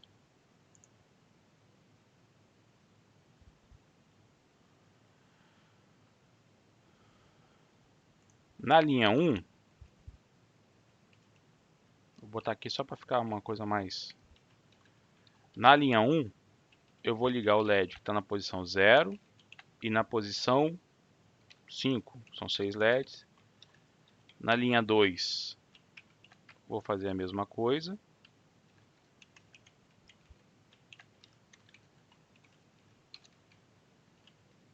Na linha 3 também. E na linha 4, que seria a quinta linha, né? E na última linha, de índice 5, eu ligo os do meio de novo. E aí eu vou exibir. Tá ali. Ok, pessoal? Legal, né? Bom para a prova também. Logo. Agora imagine, por exemplo, que esse LED está encapsulado aí dentro de esse objeto aí fala diretamente com a protoboard, por exemplo, lá no, sei lá, no Arduino, ligando fisicamente LEDs que estão aí ligado na protoboard, ligado aí na placa. É possível, tranquilamente, entendeu? Você está encapsulando aí interação aí com equipamentos mesmo, tá? E a gente faz isso muito, tá? Via código.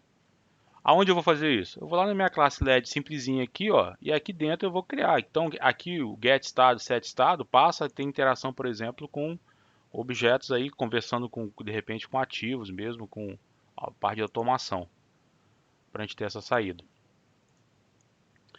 Bom, galera, eu vou subir esse código, são 10 e 17, vamos dar um break de 15 minutos, que aí eu vou começar a parte de herança e polimorfismo, tá bom?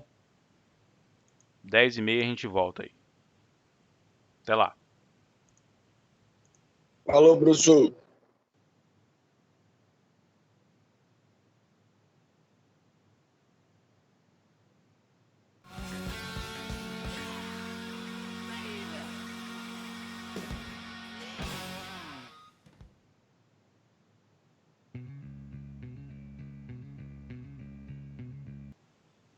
Bom, pessoal, vamos retomar então. Vamos retomar nossa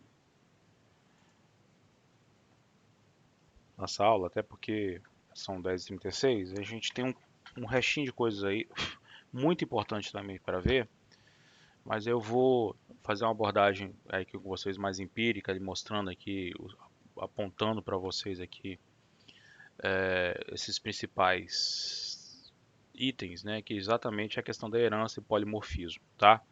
O material vocês podem ler aqui na nossa apostila, aí a partir aí da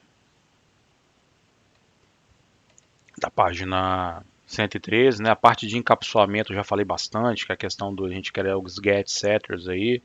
Então eu vou deixar isso para vocês. Aqui eu tento, como essa apostila foi feita para o pessoal de jogos também, então eu uso o conceito de NPC, tá?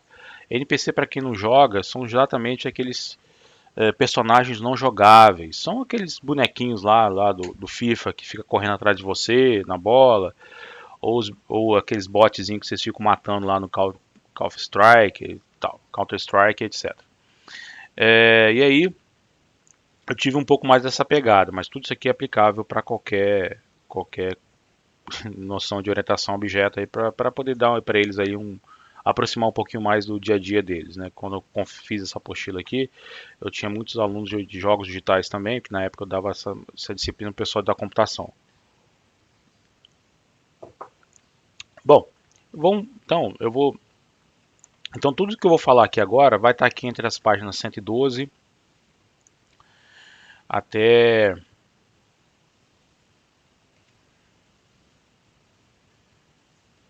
a página 117, tá? Da apostila de vocês aí. Aí eu vou dar uma passada sobre essa questão mesmo da orientação a objeto, da questão da herança, polimorfismo.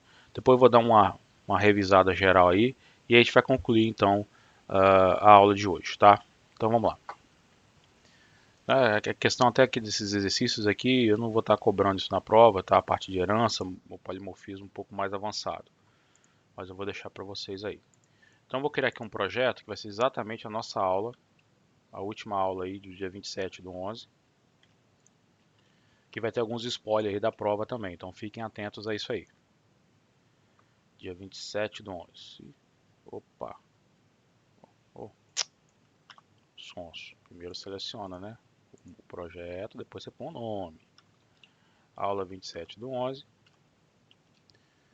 Finish.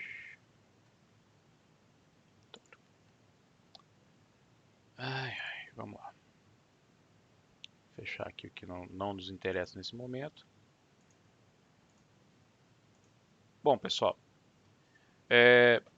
existem várias formas de dependência entre objetos, né? Eu mostrei várias vezes aqui que eu posso ter um objeto que utiliza outro objeto, ou via parâmetro, ou via um membro, tá? Ou dentro da sua lógica. Então isso existe isso é um tipo de dependência entre objetos. Digamos uma relação entre objetos. Igual nesse último exercício que nós criamos aí a lista de LEDs, criamos o objeto LED, a lista de LED e o painel de LED. Né? Esses objetos eles dependem, então a lista de LED depende do objeto LED e por sua vez o painel 2D depende do painel 1D ou da lista de LED. Então, ou seja, se eu mudo, existe um acoplamento entre esses objetos, tá? Nesse sentido de dependência. Mas existe um outro tipo de relação que imita muito as relações da natureza, que é a chamada herança. Tá? O que vem a ser herança?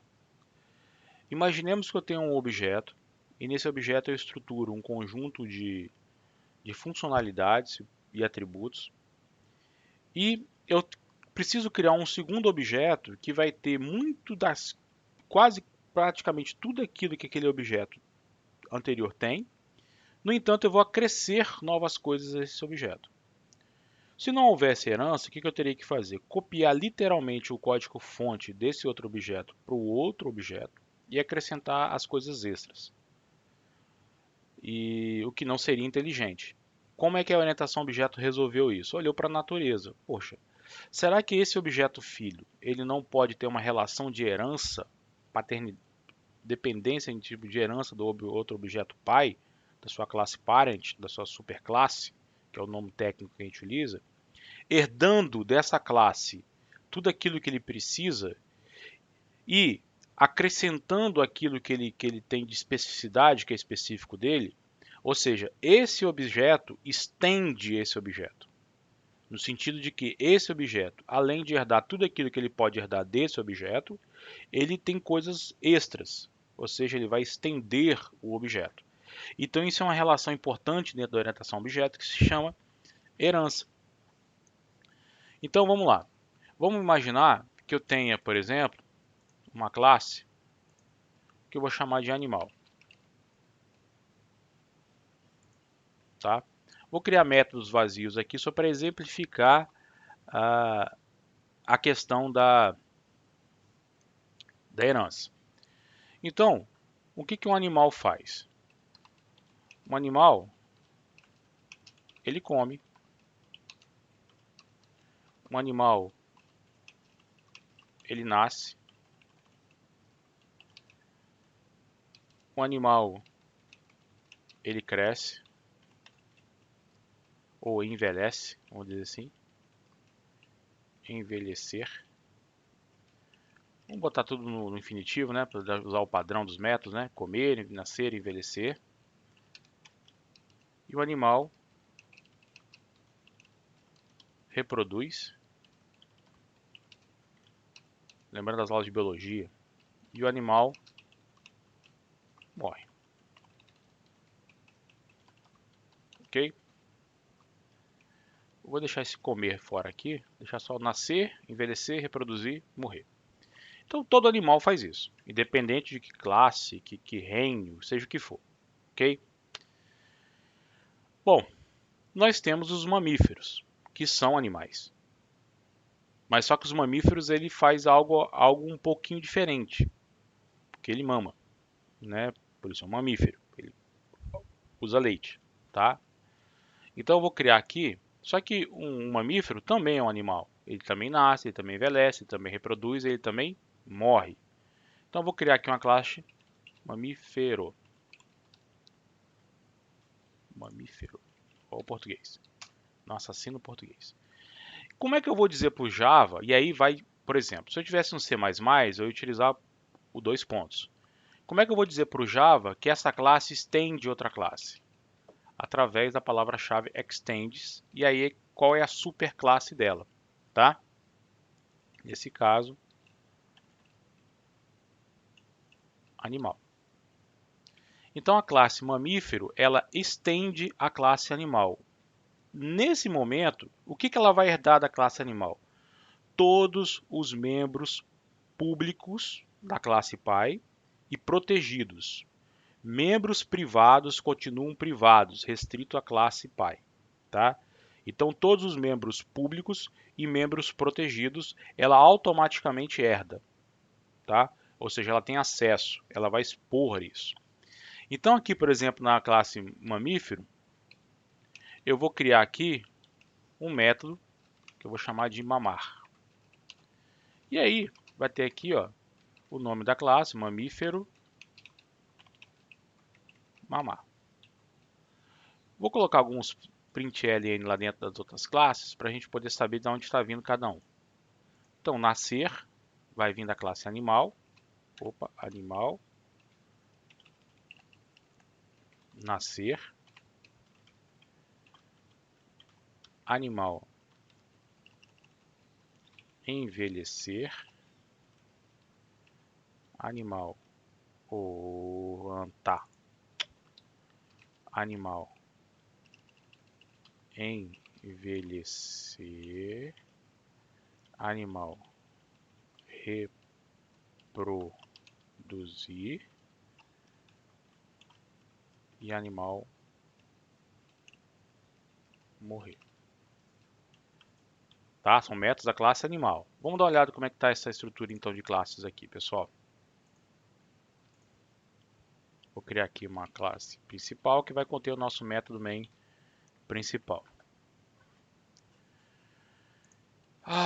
Vamos lá, vamos que vamos. Então aqui eu vou criar aqui já um objeto do tipo mamífero. New mamífero. Ponto. Olha o envelhecer. O envelhecer eu não defini, mas como ele herdou, reparem que inclusive o Eclipse está dizendo, ó, envelhecer vindo da classe animal. Então eu vou chamar aqui o método nascer.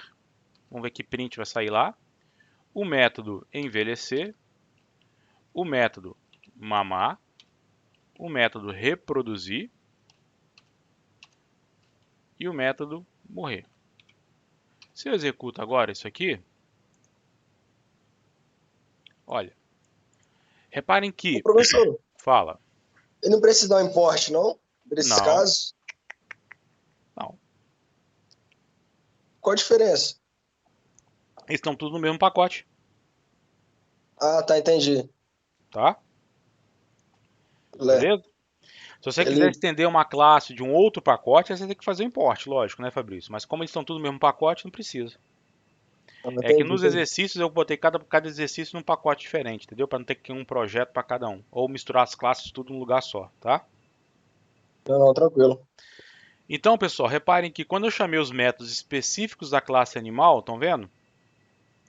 Ele foi lá na definição da classe animal e executou.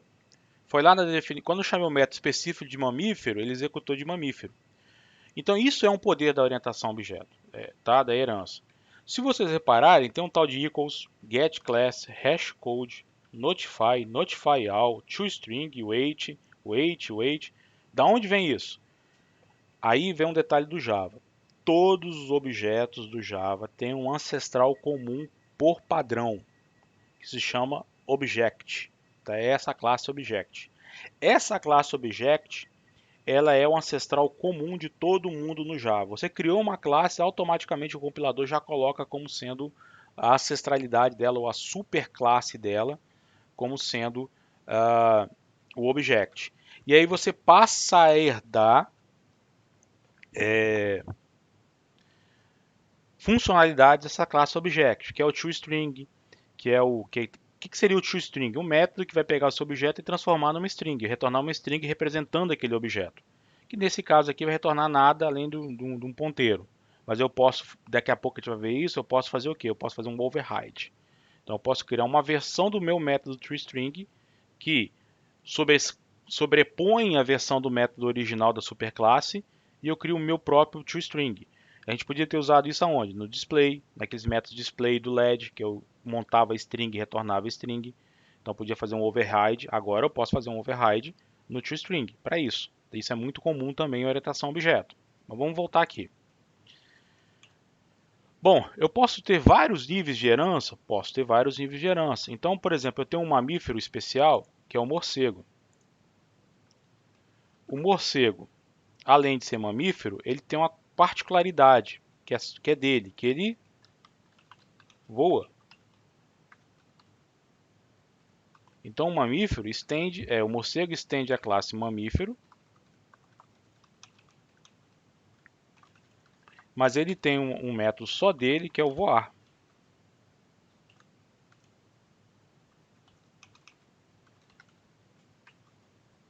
Isso é dele. Então, se eu criar aqui um objeto do tipo morcego,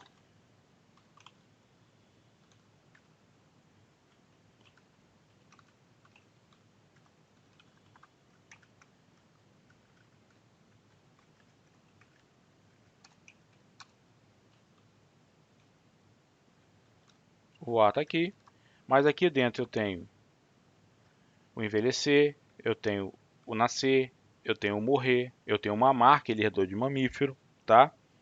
É assim como eu tenho o reproduzir também, e aí eu tenho o voar.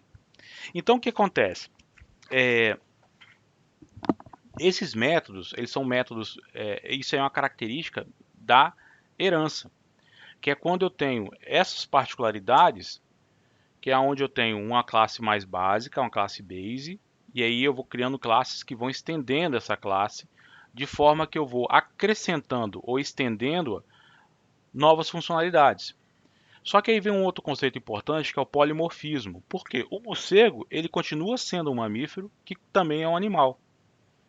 Então eu posso ter um morcego sendo representado através de uma classe animal ou uma classe mamífero. E aí eu posso ter, por exemplo,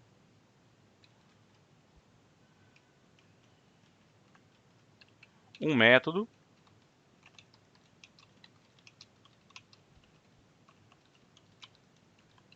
que recebe como parâmetro um objeto do tipo animal e vai chamar um método específico do animal, por exemplo, que é o morrer. Aqui eu crio um morcego.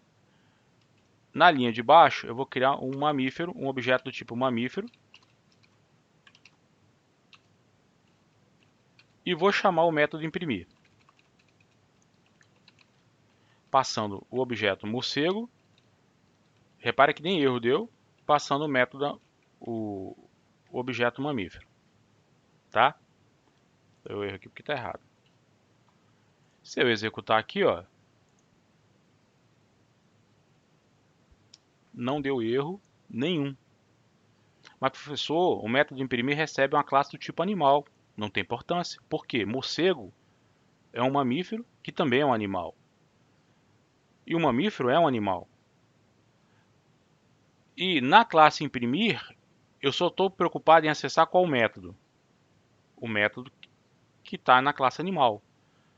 Que o método que o mamífero herdou e que o morcego herdou. Então, qual que é o grande barato disso? É o polimorfismo. Tá? É um exemplo de polimorfismo. Eu tenho agora um método que recebe uma classe base e todo mundo que por um futuro seja dessa classe ou seja, uma filha dessa classe, esse método continua funcionando e continua válido. Isso é muito importante em orientação a objeto. Vocês vão ver muito isso quem for trabalhar principalmente com desenvolvimento de interfaces gráficas, etc. Que aí você tem um objeto controle de janela.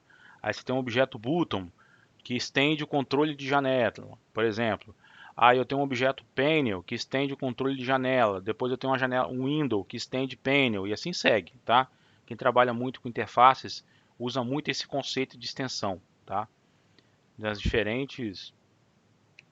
Quem for trabalhar com frameworks também trabalha muito com o conceito de herança, com acesso a bancos de dados, com comunicações e etc, tá?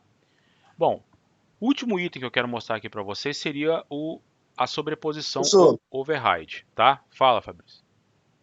eu meio que buguei nessa questão aí do polimorfismo. Entendi, não entendi, entendeu?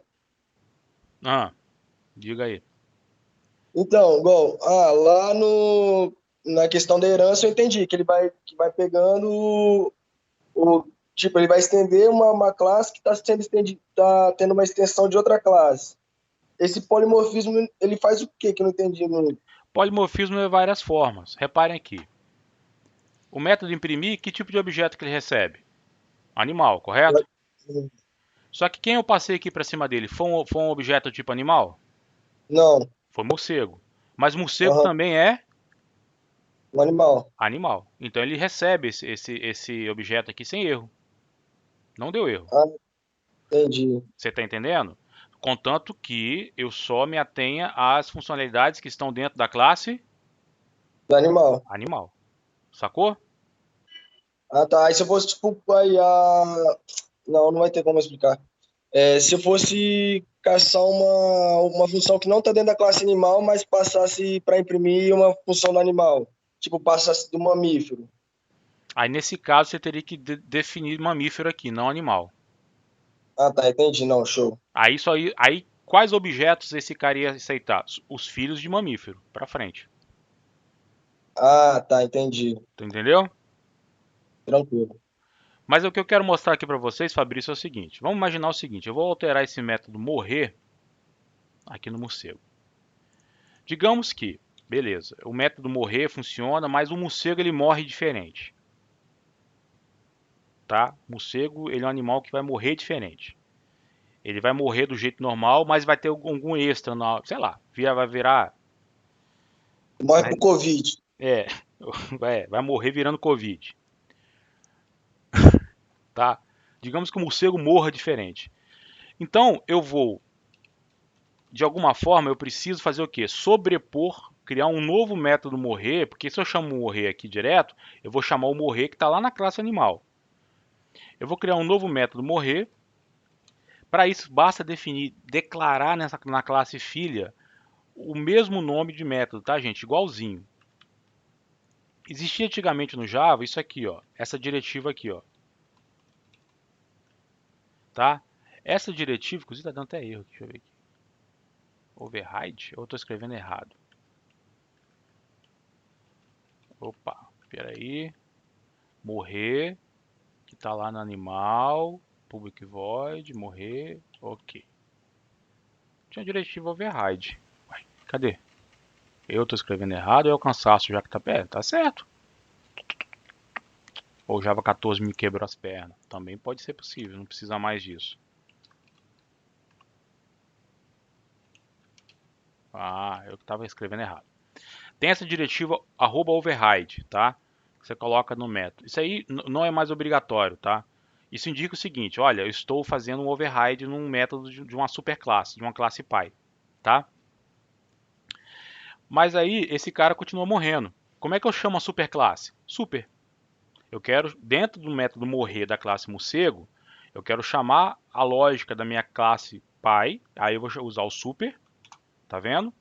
Mas eu vou complementar colocando a forma como o morcego morre.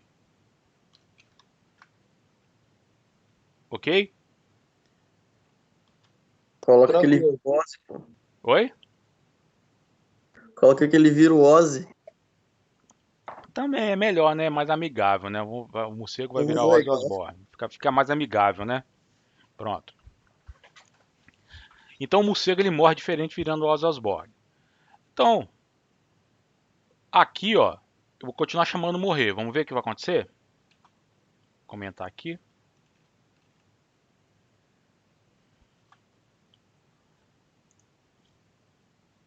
Olha lá. Ele chamou a versão original do método lá do pai, mas continuou chamando a minha lógica. Ou seja, o que eu fiz aqui? Uma sobreposição. Como o morcego morre diferente, de repente eu não quero nem chamar o método do pai. Vou sobrepor totalmente a rotina do método da superclasse do método morrer. Olha a diferença, tá? Então, o mamífero continuou sem sobreposição. Você vai ver que ele vai chamar o morrer do método animal ainda, que aqui é o mamífero, aqui é o morcego. Então, o que é o override? O override em si seria a sobreposição, tá? É a sobreposição de métodos que eu herdo da classe pai. Então, eu posso sobrepor totalmente, ou seja, desprezando totalmente aquilo que foi implementado na classe pai, ou como eu posso sobrepor aproveitando o que foi implementado na classe pai e estendendo isso. Mais uma vez, isso é muito comum em frameworks, interfaces e etc. Tá? Então, mais um exemplo de herança aqui para vocês. Eu vou criar aqui uma classe que eu vou chamar de círculo. Tá?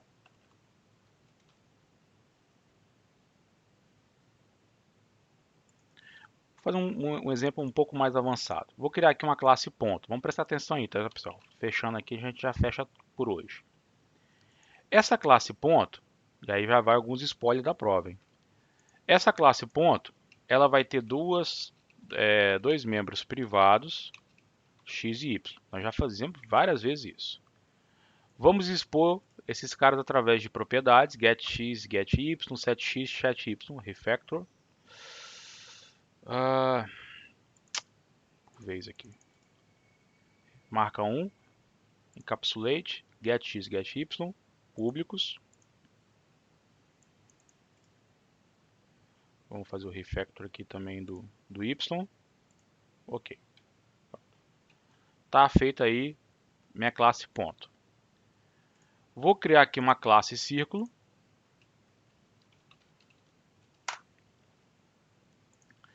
Que vai ter internamente aqui um membro privado do tipo ponto, que vai ser o centro do círculo. E um membro privado do tipo double, que vai ser o raio do círculo. Tá? Um construtor para o círculo, aonde eu vou passar o centro dele e o raio dele. Vou armazenar aqui dentro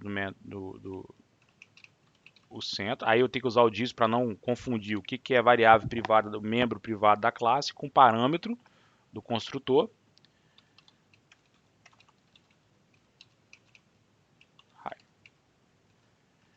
Círculo não tem área.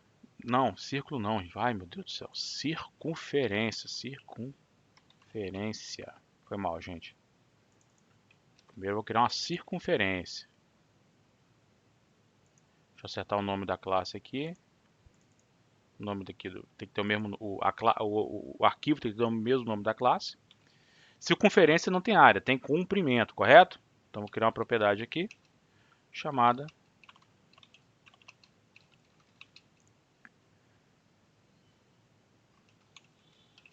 comprimento, que vai retornar para mim 2 vezes π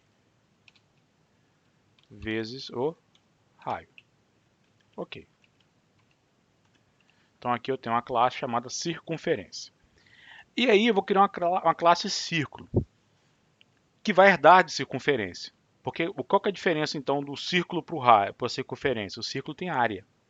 Tem um conjunto de circunferências ali infinitesimais, tanto que já provavelmente vocês fizeram isso em cálculo, que aí quando faz aquela integral basicona lá para poder chegar na área do círculo, tá?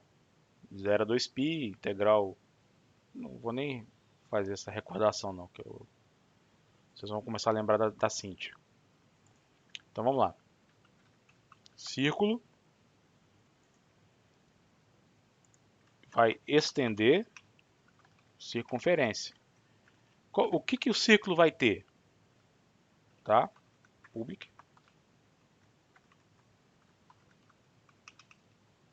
Double área.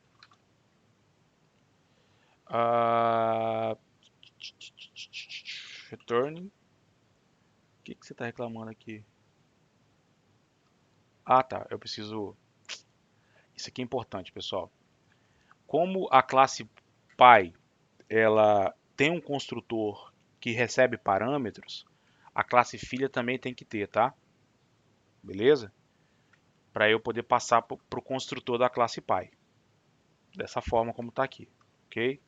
Então aí tem um detalhe que eu acabei esquecendo de enfatizar isso com vocês. Quando a classe pai ela tem um construtor e só tem um construtor, e esse único construtor recebe parâmetros, a classe filha também tem que ter um construtor que receba os parâmetros também para ela poder passar para a classe pai, tá? Isso aí é importante. Então, mf.pi vezes o raio. Pô, mas cadê o raio? Cadê o raio? O raio ele não herdou da circunferência? Espera aí. Mas raio está como privado, então ele não vai ter acesso. Então eu posso transformar ele em protect. Será que eu vou ver o raio aqui agora na circunferência? Um círculo? Olha o raio ali. Então voltando a falar, o que o raio, o que um filho herda? Os métodos privados, e os métodos públicos e os métodos protegidos. Método protegido, ele é público para as classes filhas e privado para as demais, que não são filhas daquela superclasse, tá, gente?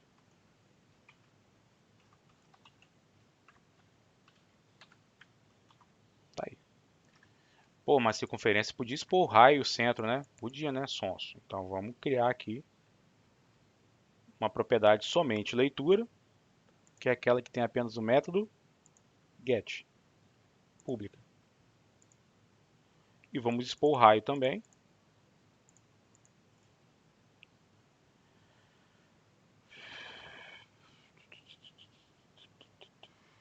Refactor, encapsulate field, somente o get. Pronto. Então, nesse exemplo aqui, eu criei uma classe circunferência, criei uma classe círculo, que herda de circunferência. E aqui dentro, gente, eu tenho dois tipos de dependências, tá? Eu tenho uma dependência aqui com a classe circunferência e com a classe ponto, mas não é herança, tá? Circunferência não herda de ponto. Circunferência depende de ponto porque ela tem um membro que é do tipo ponto, mas não é uma relação de herança, ok? Existe um acoplamento, existe uma dependência, mas não uma dependência de herança. No entanto, a classe círculo depende da classe circunferência, através de uma dependência de herança, tá? Porque círculo herda de circunferência, ok? Mas também círculo depende de ponto. Por quê? Porque ela tem lá parâmetros de métodos dela que recebe o objeto do tipo ponto. Um outro tipo de, mais uma exemplificação de dependência, eu vou criar, por exemplo, uma classe chamada linha. A classe linha, ela vai ter dois membros privados, do tipo ponto também, que é o início e o seu fim. E vou criar aqui um construtor para a classe linha,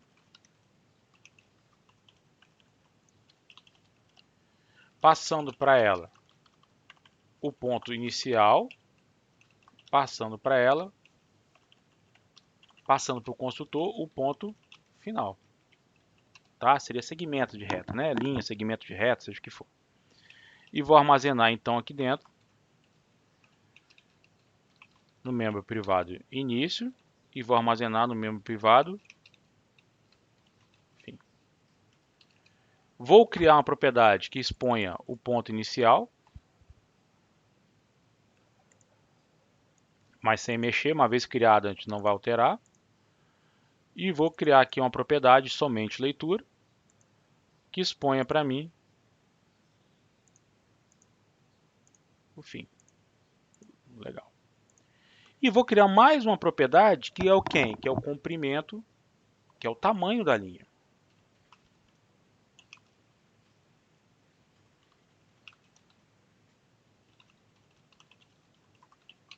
Qual que é o comprimento de uma linha? A distância entre os dois pontos. Nós já vimos isso, né? Então eu vou pegá-la aí. A diferença em x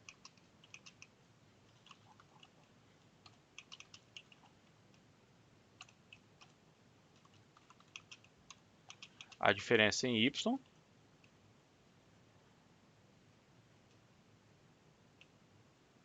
eu não expus aqui no ponto não o y não. Ah, eu botei como private. Na hora de cuidado, tá, gente? Na hora de fazer a prova, eu esqueci de marcar lá a opção public, tá? Aí já setou como privado. Lá. Cadê? Linha. Cuidado Lá em também, tá? cima no double também tem que colocar como público, professor? Não. Tá como privado porque o que acontece? Hum. A variável é privada, mas eu estou expondo ela através de métodos. Ah, tá. Sacou? Isso aí é o princípio do encapsulamento. Então vamos lá. Get y menos fim get y. A diferença em x é a diferença em y. E a gente vai retornar então a raiz quadrada da soma dos quadrados, né, gente? Que é definição de diferença entre dois pontos clássica. Então aqui, por exemplo, eu estou expondo para vocês, mostrando para vocês essa mais uma dependência. Então eu tenho um objeto do tipo linha. Esse objeto do tipo linha recebe ali dois pontos. E esses pontos ele determina para mim o início e o fim da linha e vai determinar para mim também o tamanho dessa linha, tá? Então existe uma dependência também, existe uma dependência entre eles também, ok? Eu conseguiria obter aqui a inclinação da linha, estão lembrados disso lá de geometria? Dado dois pontos.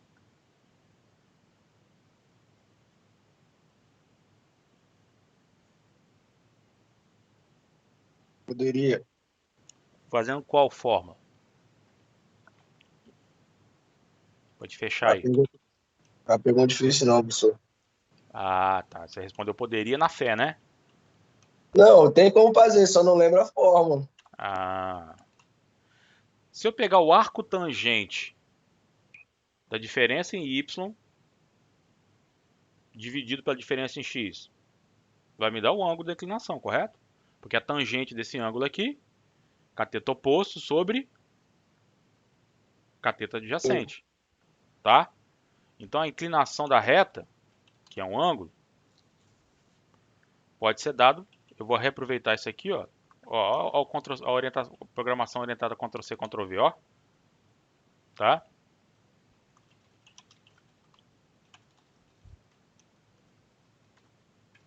A tangente. O atangente 2 me retorna em coordenadas polares. Aqui me retorna em coordenadas. Está retornando em coordenadas em radianos. Tá? Então, dx sobre dy sobre dx. Em coordenadas, posso converter isso aqui em radianos. 2 degrees. Chama o meta aqui que converte isso para então para isso vai dar certo isso aqui. Eita, nós, já comi o negócio tudo aqui. Porra. Pronto. E aí para fechar esse exemplo, vamos voltar aqui no principal. Não vamos precisar disso aqui mais. Vamos criar aqui um ponto P1, que vai ser o ponto de partida da minha reta. Um ponto P2. Aí o construtor lá não tem, dessa versão que eu criei aqui, não tem parâmetro. Será que na prova vai ter um construtor pedindo parâmetro? Possível, hein? Para classe ponto? É possível. Não lembro mais, já esqueci. A prova já está pronta e publicada.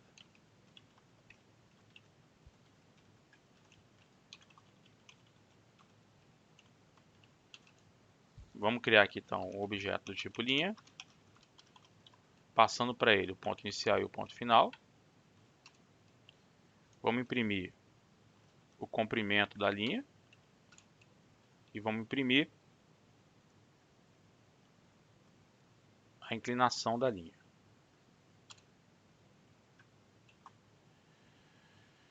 Vou alterar esse objeto ponto aqui, fazer um override aqui, ó. Public string toString no toString dela. Eu quero fazer um negócio aqui.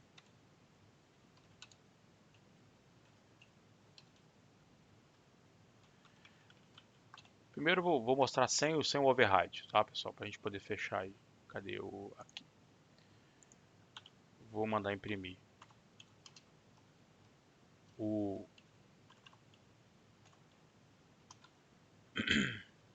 ponto inicial, chamando aqui o toString dele. E vou mandar imprimir o ponto final,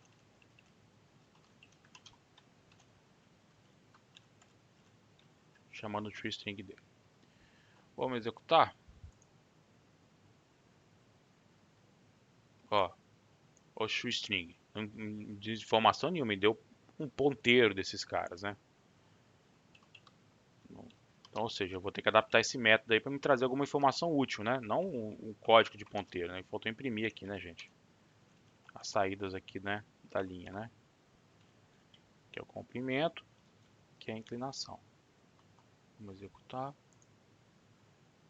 Olha lá, comprimento, 45 graus. Tá? Aqui a inclinação de 0 a 10, a inclinação dessa linha é de 45 graus. Agora vamos resolver essa questão do toString aqui, que é a questão do override. Então eu vou vir aqui, ó, public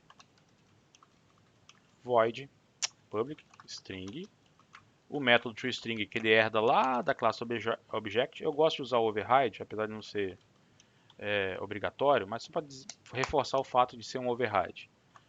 E aí eu vou sobrescrever totalmente, vou nem chamar o método daquela classe object, porque ele não me atende, ele dá um código de ponteiro. E aí eu vou ter uma visão mais amigável do ponto, tá? Que eu vou abre parênteses mais o x do ponto, mais uma vírgula aqui, separado assim, mais o y do ponto, mais um fecha parênteses. Então agora ele passa a retornar essa string formatada como sendo um ponto. Não mexi em nada no código que utiliza a classe, tá, pessoal? Olha aí a diferença. Ok? Então, assim, fechando. Quando a gente trabalha com o conceito de herança, polimorfismo e override, a gente vai poder herdar coisas de uma superclasse. Vou poder estender essa superclasse, como a gente vê nos vários exemplos aqui. Eu vou estar subindo já o exemplo para o Git para vocês agora. E aí eu vou poder também fazer uma sobreposição, que é o que eu acabei de fazer agora no método toString, por exemplo, da classe ponto. Esse toString ele herda de quem? Lá do object, lá daquela classe mais ancestral de todas, que tem a definição dentro do Java, vocês podem olhar lá depois, que é essa classe object, que é muito simples, ela herda, ela estrutura alguns métodos básicos. E aí o que eu vou fazer? Eu vou fazer uma sobreposição sobre essa classe object, sobre essa toString, e implementar o meu próprio método toString, não o método toString da superclasse, né? Lembrando que dentro de uma classe filha, como é que eu posso acessar uma superclasse? Usar a diretiva super. Então, digamos que eu queira executar ainda o toString da minha superclasse, que no caso aqui é o object, porque essa classe não herda de ninguém. E não vem nada, tá? Até porque eu não peguei a string de saída dela. A string de saída dela, aí vamos botar um breakpoint aqui, pá, vamos rodar. F5. Aí eu entro lá dentro da definição da classe object. Está aqui, ó. Essa classe object aqui está definida aqui na API do Java, classe object, caso vocês queiram olhar, né? Um construtor padrão, por isso todo mundo tem um construtor padrão que não faz nada, mas é um construtor padrão. É um hash code que gera aí um número hash, que também está vazio. Tá vendo? A maioria dos métodos são métodos vazios. Comparação de dois objetos, que é o equals. Clone, que é quando você quer fazer uma cópia. E o toString aqui, ó. Pega o nome da classe, mais arroba, mais aquele hash code dela, que na realidade não é um ponteiro. É um código único que cada objeto recebe. Transforma numa string hexadecimal. Então, esse aqui é o método que está definido lá na superclasse toString, que nesse caso para mim não adianta. Eu não quero saber o nome da classe mais o ID do objeto. Eu quero uma representação gráfica mais inteligível. Por isso que eu fiz a sobrecarga específica. A gente poderia fazer a mesma coisa naquela classe date, que nós fizemos no exercício anterior, e outros momentos também. Bom, pessoal, vamos fechar por aqui. Eu vou adicionar isso aqui ao nosso repositório, tá? Para vocês poderem ter acesso a esses códigos também. Tá? Todos os códigos de toda a nossa disciplina tá lá, tá? Vou dar um commit and push, jogar todo mundo aqui para dentro, para subir. Aula 27/11, tá? Vamos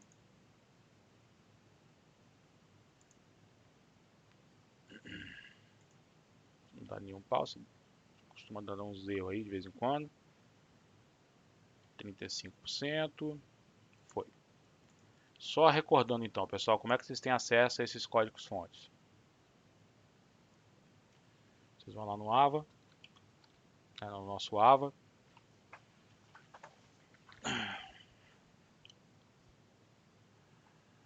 Vamos logar aqui no nosso AVA, chegar na nossa disciplina.